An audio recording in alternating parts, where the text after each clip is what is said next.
Well, hello again from St James's Park, and to think just over an hour and a half ago Manchester City supporters up there in the gods were singing about this place being like the Etihad. Well, they were right in the first half. It was a little subdued, much like their home stadium, but in the second half it was anything but, and this was St James's at its absolute best, and that was because of those on the pitch. They changed it. Eddie Howe made the substitutions to change the game in Newcastle's favour, and come the end, it was a night to remember, really. An absolutely magnificent second half performance. Eddie Howe's first ever victory over Pep Guardiola, but as he's just said to us downstairs, it wasn't about that. It was about making their way through in the competition. Not that in the first half, and we'll come on to this, not that they looked like a team who were set up or sent out really to progress. And I made the argument yesterday that if Newcastle did slip out quietly against the favourites for the competition, then it wouldn't be the worst thing in the world. Well, the second half they didn't play like that. They played like a team who were absolutely hell-bent on making it through. Now, Eddie Howe was just, I don't know if you can catch him there, but he's down in the far corner with his coach and stuff. He's just wandered out. Now, the last time I saw him was about 15 minutes ago, and he was very happy. He was reflecting on like I said, deserved victory, and we were going through all of the players who deserved special mention, and it's probably going to take a while to mention all of those, to be honest with you. Within seconds of him leaving the press conference room downstairs, the draw dropped, Manchester United away. So I'd be keen to get Eddie's thoughts now, although he's just getting into his car there, so I'm not going to be able to. But yeah, wow, for a team, Newcastle United, they're not going to do it easy this season, are they? Bearing in mind the Champions League draw against Borussia Dortmund, Paris Saint-Germain and AC Milan. They've now got to go to Man United, having beaten Man City here. And yeah, I have had word through from AFL sources that if they beat Man United, next up is a trip to Liverpool before facing Arsenal in the round after that, if they do remain in the competition. I am joking there, but we'll wait and see, because when the news dropped, I think I was the first guy to see it in the press room.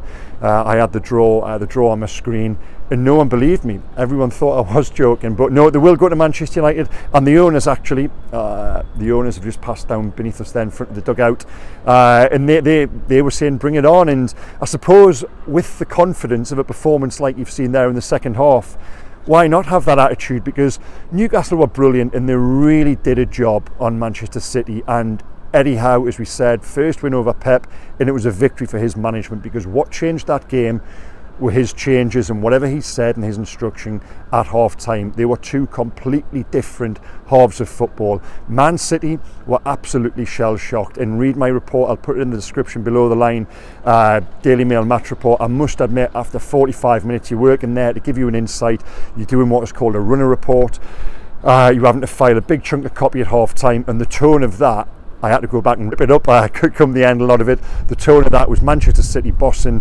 dominating. Well, yeah, they bossed the first half, but there was only one team doing the bossing after half time, and that was Newcastle. They went from, and it was understandable to a degree. Eddie made 10 changes, 10 outfield changes, and they looked like a side who hadn't really played together before, were missing their really key protagonists.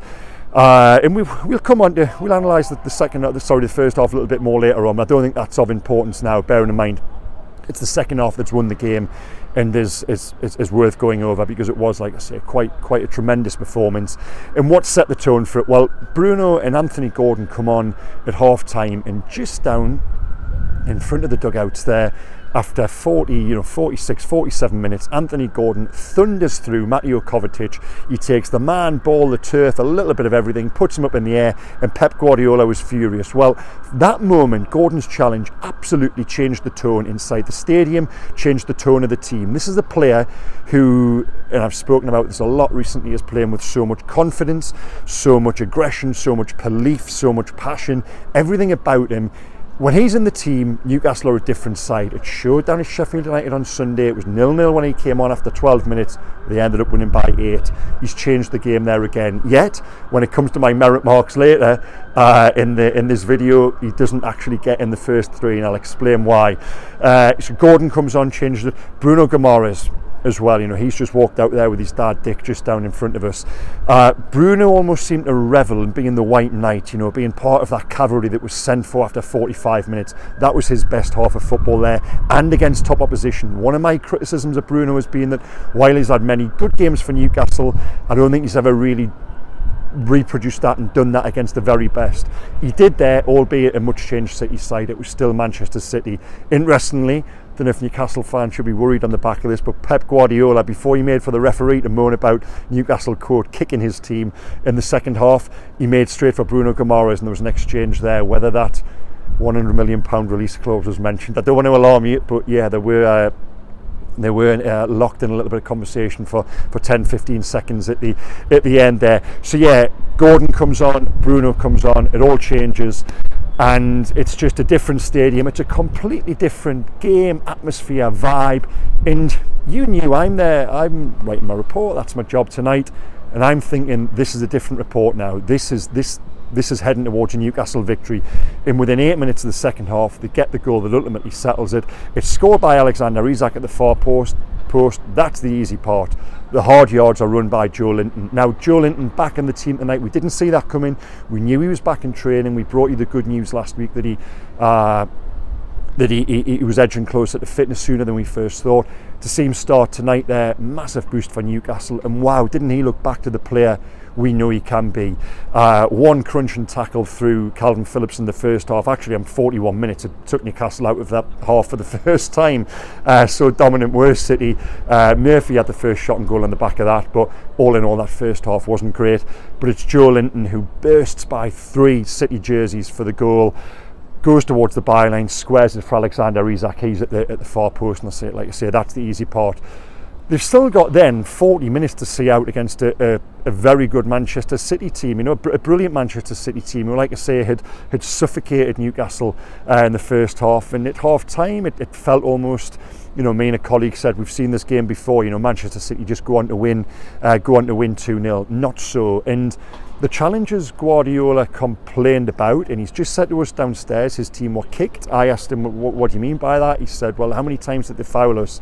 In the end, he came around and said, well, it is what it is. But you could tell there was a little bit of you could tell he wasn't happy, which was reflected by his behaviour on the touchline. Then 1 or 2 exchanges with Eddie Howe and Jason Tyndall. He was eventually booked. What I'll say is Pep Guardiola probably showed more fight than his players did in the second half, but they didn't have much choice really, because Newcastle bossed them and bullied them. And some of those challenges, wow, remember Gordon's first one was followed by Alexander Isak did one over there just in front of the Strawberry corner and celebrated more than he actually celebrated scoring his goal. Matt Targett did one right at the end. Paul Dummett as well. And let's break now to talk about Paul Dummett. He's come in for his first game in 13 months. Last time he played was AFL Cup down at Tranmere 13 months ago. He was excellent, He was excellent. Never mind the fact he hasn't played for 13 months. He was excellent in the isolation of a guy who's been playing every week. It was just a good performance. And there was one challenge at the end there at the Leazer's end, which he got cramp on the back of it and he didn't kick another ball. He had to go off. But it was just brilliant, just a thunderous tackle, and that just encapsulated everything that was good about Paul Dummett tonight.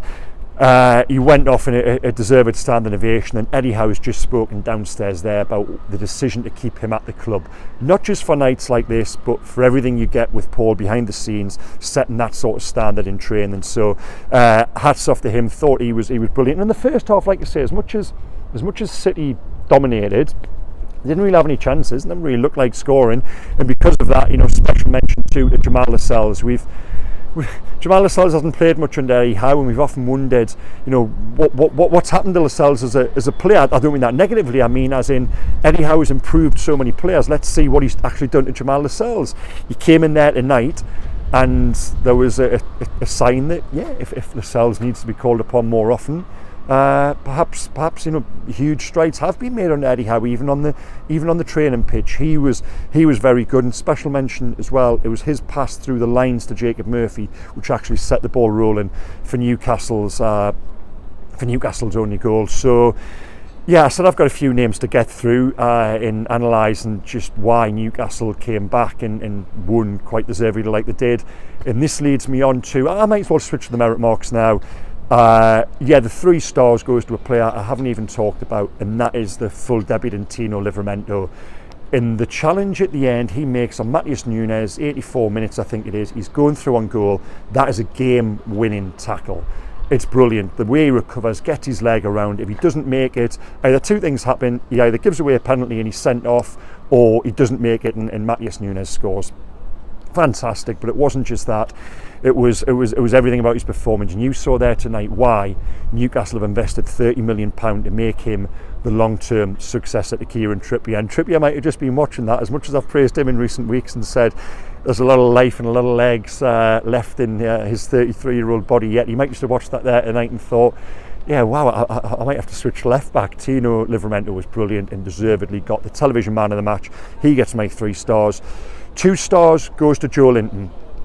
Just with him back in the team, I've said this before, I think he is the one player who, when he's very, very best, makes the single biggest difference to Newcastle United. And tonight we saw that there. I was almost tempted to give him 3 and TINO 2, but yeah, I've gone the other way. I thought it was a really close call.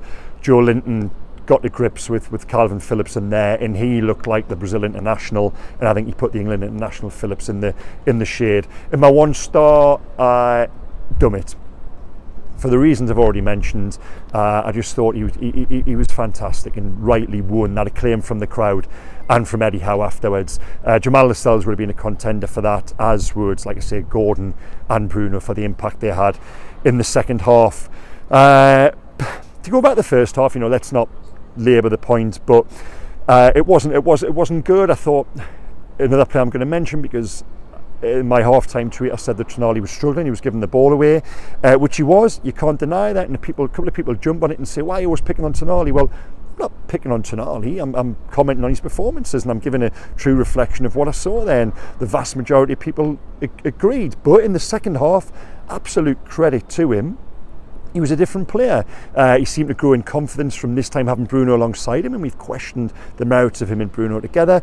But no, there in the second half, I thought he was very, very good and played a real contributing factor again against the top team. That would be encouraging for Howe and for supporters going forward. So fair play to him. But the first half, 2 players who came off at half time were the full debutants, the teenagers, Lewis Hall and Louis Miley. Now, I saw Miley in the summer in America. He was excellent. He was playing more centrally then. He had more time to boss to dominate the ball and to ping it about. He was playing to the right of the middle this time, and he just seemed sort of lost at times amid the helter-skelter nature of it. There's absolutely no shame in that. I thought he actually worked very hard as well and had a couple of nice touches. Lewis Hall on the left here. Newcastle played with the 4-5-1, didn't they, more than the 4-3-3. He did okay, Lewis Hall, but again, he's a player who's 18-year-old. He's coming into a new club. Fitness-wise, Eddie Howe said he hadn't done much of a pre-season, so you can be forgiven that. Again, you're going in against the best squad in the world in Manchester City, so that's okay. Eddie Howe recognised it, and he made the changes to impact the game. It was a victory for management and a victory for the brilliant manager that we know he is. And after a sticky run of 3 games, when he himself, 3 straight defeats, 4 clean sheets on the bounce now, 3 victories and 1 draw in Milan. Newcastle they're in a good place again. I still say they've got to, because that was much change there tonight, and it was a cup game and it was a strange game of 2 halves. They've still got to then go and prove a little bit for me against Burnley on Saturday. But they're in a good place, as I said. Of course they are. We always said that. They've got a brilliant manager. They've got very good players, and you've got, say hats off for the response on the back of those 3 defeats when there was a little bit of criticism flying about. Now, yeah, so there we go, and we go into Burnley now. I've been saying this for weeks, haven't I? It's just so much fun at the moment, so much to cover, so much to get stuck into, and that there tonight was a brilliant night. They've got to go and do it all again now, and Eddie Howe's got to come up with a plan to beat Manchester United at Old Trafford. So loads to look forward to in the coming weeks. Kylian Mbappe coming to town next week as well, so it just doesn't stop. Keep on reading, keep on watching, keep on liking, keep on subscribing, commenting, everything else. It's all great fun. There's loads more to follow at Mail Sport. Just keep on reading and interacting with everything that we do. And thanks again for watching, guys. I hope you enjoyed that one there tonight. I thought it was great fun. I really did, on the back of a not very enjoyable first half for lots of reasons. It wasn't a great game. Second half was a proper cup tie, and Newcastle made it that. Okay, bye bye.